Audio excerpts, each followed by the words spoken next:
The Miami Dolphins 2022 season is saturated with hope. Fin fans are full of hope for so many reasons from one end of the spectrum to the other. Now, we got to wait to see how that plays out. We might get a little bit of that hope turned to reality, a medium amount of that hope turned to reality, or a big heap. Excitement is right around the corner for us to verify this and to find out.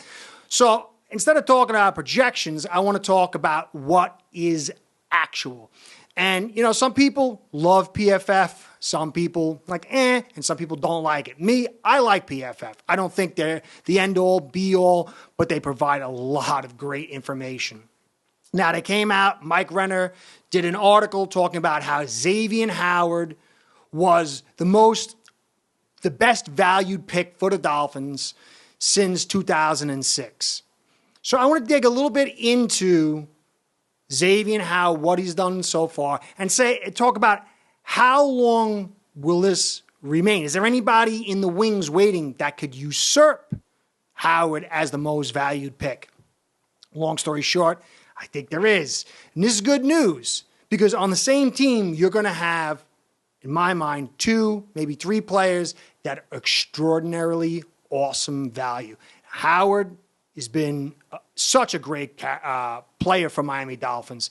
Ups and downs, some extraordinarily high peaks, and some very, deep lows. But overall, what a pick. Now, before I get into that, just want to say thank you to everybody stopping by. Thanks for coming by, watching the video, the likes, the subscribes, obviously the comments. They mean the world to me. But I also want to give a shout out to our sponsors, Ace Per Head, because without them, just like without you, none of this would be happening. Ace Per Head's betting software is the premier white label platform for bookies to manage their players and grow their sportsbook operation. Click the link in the description below to get set up in minutes. Ask for the Curtis promo and get a special introductory discount.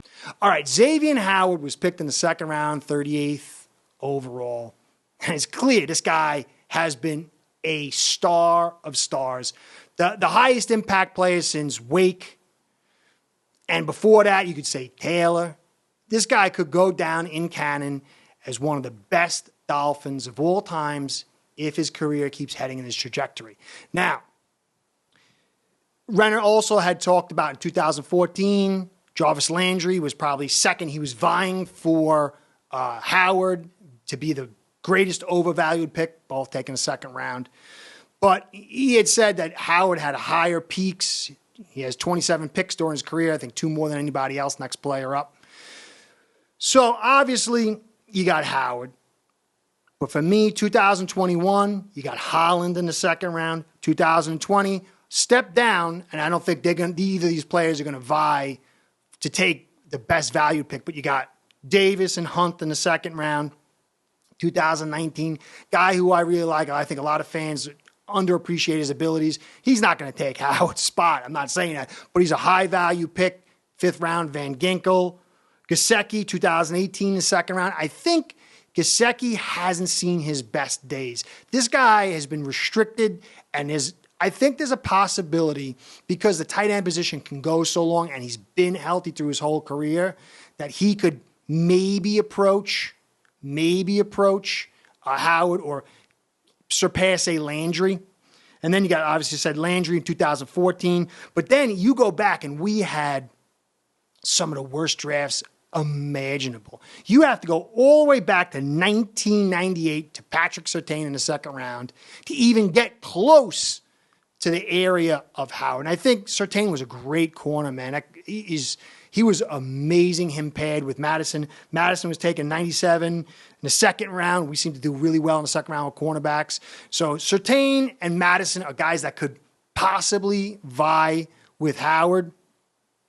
They had a much more consistent career early, but that 2020 season by Howard was all-time epic. But really, it's Taylor in the third round.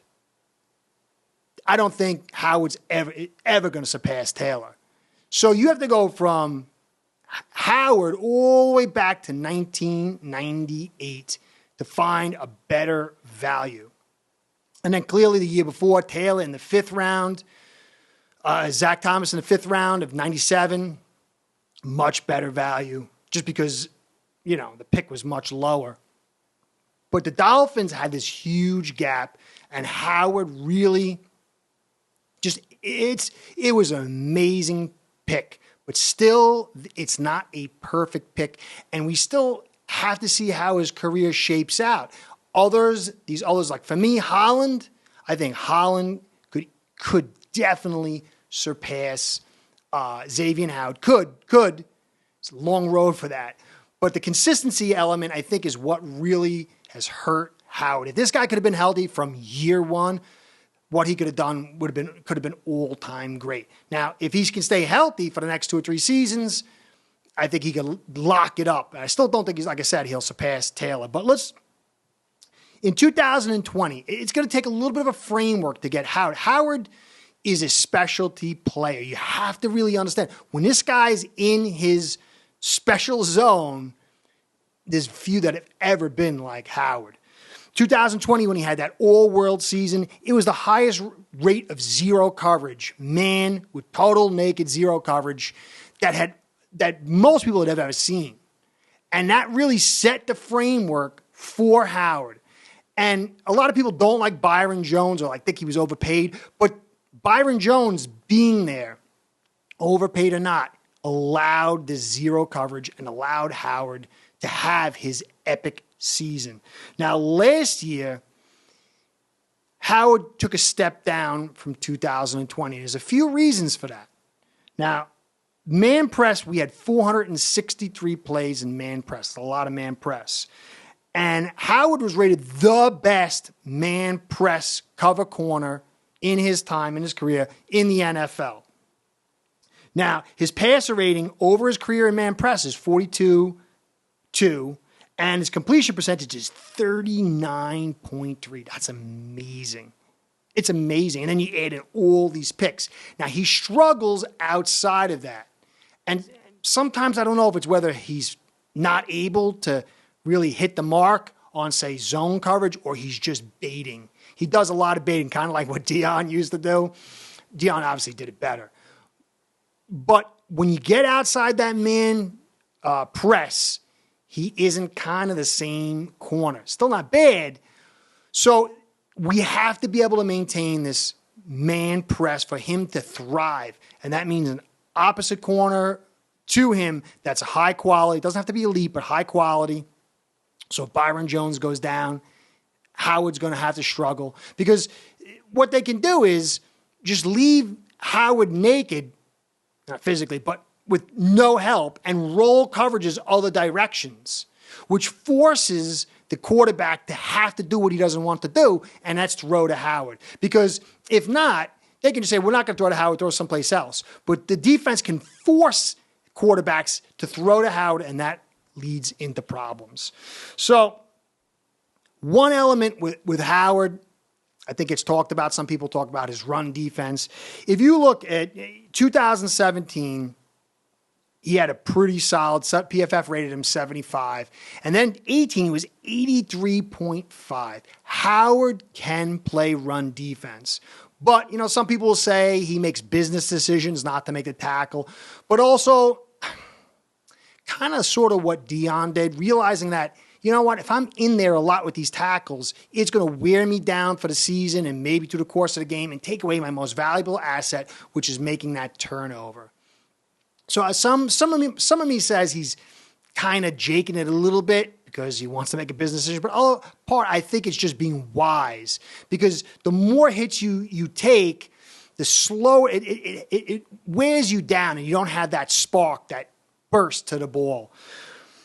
But the last 2 seasons, he's kind of dropped and been okay. Of course, he'll get out of the way in some tackles. But when you look at him overall, what his ability to do in man press is so, so special. And if we can keep him in that position and he can stay healthy, and that's really the key thing. To me, if Howard can stay healthy, this guy is going to the Hall of Fame. He's going to be one of the greatest picks in Dolphins history. And it's not certain whether he's going to stay healthy. And this is a big key. And fans have to remember that. He came out with bad knees in his rookie season. and he missed a lot of time. And then he missed time again in 2017. 2017, I think he was a 16-16. In 2018, he had a very good season, but he was 12 for 12 starts and 12 games he played. But he was on fire that season. He had 7 picks, 12 pass defenses in 12 games. So he had a very abbreviated season as a rookie, full season in his sophomore year. And then he came back in his third year and was having an epic season, and then the knees kind of came back and were a major problem. 2019 was disaster. His season was gutted. He wasn't the same, had to get shut down early. And really, he had to get a risky, new style operation or procedure to get his knees back up and running. I think it was my guess is it was stem cells, inserting stem cells to heal it up. Came back, and he was unbelievable in that 2020 season. In man press and in zone coverage. That spark. If you watch, you could tell when Howard is dinged up and he's not full because he cuts. When receivers do those breaks and come out of his breaks, he rounds them out so hard. There's no burst out of it. And that's why you can always tell when he's not 100%. But in 2020, man, this guy was on fire. He was coming out of his breaks hot, whether it was zone or man. And at 100%, this guy is beyond special. Now, 2021, last season, he had a very good season. 5 picks, 16 pass defenses, 2 forced fumbles. He started kind of added that into his game. He talked about the forced fumbles, and he had 2 big ones. Now, if you notice, it's funny because I was looking, I thought I was going crazy. I said, I know he missed a game in 2020. I was looking at all the stats, and they said 16-16, 16-16. I said, this ain't right, man. Either I'm going senile, I'm getting old timers or something. I checked, and it was week 6 against the Jags. He got shut down, and he came off, I think it was a Tampa game, and he had a weird week with practice where they said he was like dinged up, and he missed practice.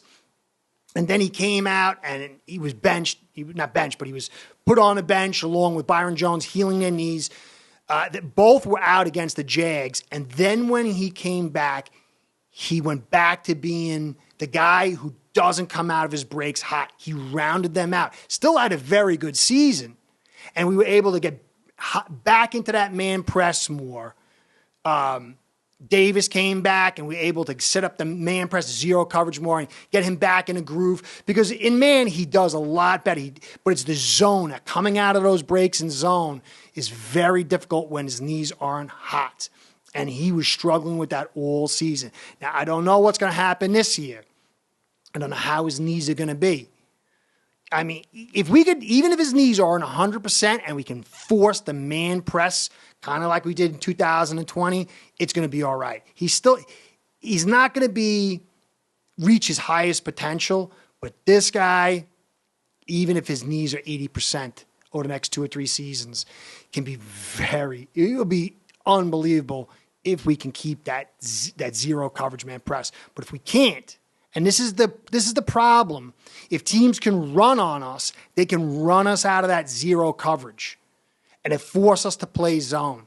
Zero coverage has a lot of weaknesses, and if Jones goes down or they start running on us, it's going to kind of force us to play a little zone, and that's going to take Howard out. And if the knees aren't healthy, this is where problems can arise. So again, the run game for us is important to keep him off the field, keep him fresh.